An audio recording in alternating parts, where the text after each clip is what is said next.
This is a Phoenix Data Project video, here to serve up little nuggets of insight to help you understand our pandemic.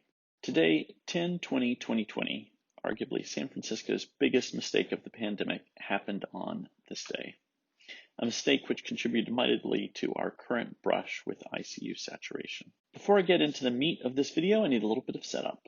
There is a way to plot new cases so that the natural behavior of the virus shows up as a straight line. If you've been tuned into the Phoenix Data Project, you know that I'm really fond of these logarithmic plots for exactly this reason.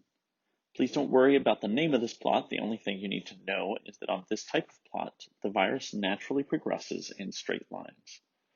If the line bends, then there was a change in human social behavior at that point. A bend upward, like any of these examples, means that we've opened up our social behavior. A bend downward, like any of these examples, means that we've restricted our social behavior. So now let's look at San Francisco's curve on this logarithmic plot. We'll mark the timing of the California purple, red, orange, and yellow tiers. Before I get to our biggest failure, let's talk about the lead up.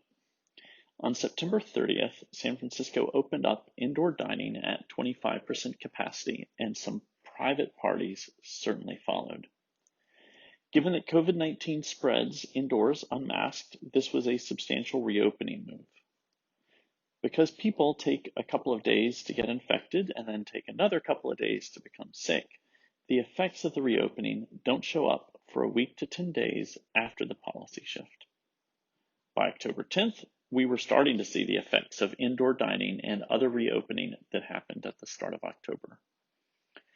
By mid-October, cases were no longer dropping and instead were flat. This is not actively bad, but it definitely isn't good. Any further reopening from this point will bend the curve from neutral towards growth, and there's little room for error. When I noticed this and other signals, I sent a dashboard email out on October 19th saying I was starting to worry about the direction of San Francisco's metrics. Over the next 2 weeks, I quickly started to raise alarm bells, and by November 2nd, I had categorized San Francisco as red. If you'd like to receive these sorts of Phoenix Data Project dashboard updates, please sign up for the email list. In contrast, what did San Francisco do? By October 20th, cases were no longer flat and actually starting to rise. Oddly enough, as this rise started, San Francisco entered into the minimal tier. Instead of reacting to this worrisome trend, San Francisco sent out a self-congratulatory press release promising even more reopening. Citizens started socializing more, taking their cues from the city's announcements and yellow minimal status. On October 27th, even as case rates were continuing to rise, San Francisco reopened non-essential offices and personal care done without masks. During this yellow, quote, minimal tier, reopening piled up on top of reopening, even as cases were rising. Finally, between November 13th and 17th, San Francisco came to its senses and started reversing all the reopening moves. Unfortunately, just like opening up, shutting down takes a week or two to have an effect. From October 20th to November 22nd, cases quadrupled. It is this period that could have been avoided and which got us to where we are today. If San Francisco had checked this growth spurt on October 20th, when it was first starting, our current case rate could easily be half of what it is right now or less. We might still have outside dining, the holiday surges would have been more manageable. Instead, we find ourselves in a brush with ICU saturation. I like to analogize the pandemic to a fire. Throughout September, San Francisco was successfully putting out the COVID fire. By the end of September, the blaze had diminished, but there were still significant hotspots with embers.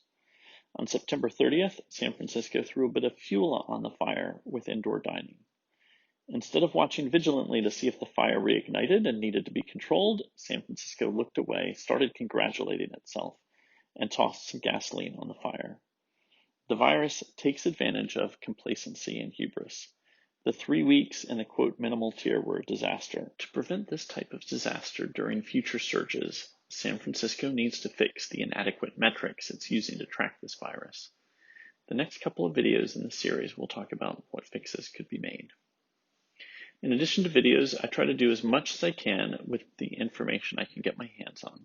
I send out dashboard posts once a week, keeping track of where I think San Francisco is at. Stay safe, stay healthy.